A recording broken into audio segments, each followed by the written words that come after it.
यार दीपिका, मुझे 5 करोड़ की वेल्थ क्रिएट करनी है जस्ट 15 to 20 ईयर्स, तो मैं क्या करूं?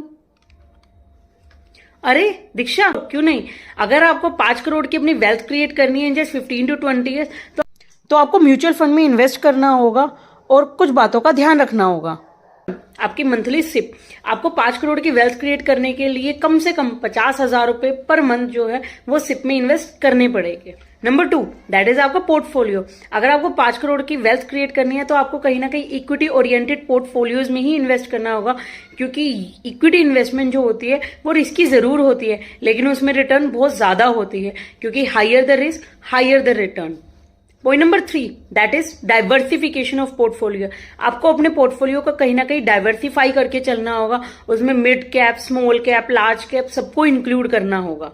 अरे thanks Deepika for that, but मुझे कुछ म्यूचुअल फंड्स के नाम तो बताओ जिसमें मैं इन्वेस्ट करके अपनी वेल्थ को क्रिएट कर सकूं।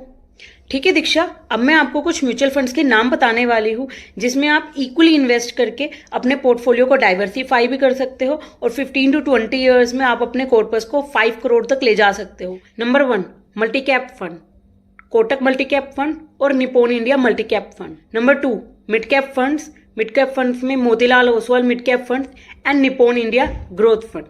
नंबर 3, फ्लेक्सी कैप फंड्स, जिसमें आप HDFC फ्लेक्सी कैप फंड और Motilal Oswal flexi cap fund के साथ जा सकते हो। नंबर 4, स्मॉल कैप फंड्स, जिसमें बंधन small cap fund. Number 5, large cap funds, जिसमें ICICI prudential blue chip funds. To achieve this goal of 5 crore rupees in just 15 to 20 years, I am assuming that कि हमारी जो annualise return रहेगी वो in mutual funds में invest करने पे minimum 12% की रहेगी। नंबर 1, हमेशा आपको अपनी इनकम के अकॉर्डिंग अपने सिप के अमाउंट को भी इंक्रीज करते रहना होगा, तभी आप अपने गोल तक जल्दी पहुंच पाओगे। नंबर 2, आपको जब भी मार्केट में अपॉर्चुनिटी मिले, जब भी मार्केट करेक्ट हो रही हो, तो हमेशा लमसम इन्वेस्ट करें या अपनी सिप को टॉपअप जरूर करें।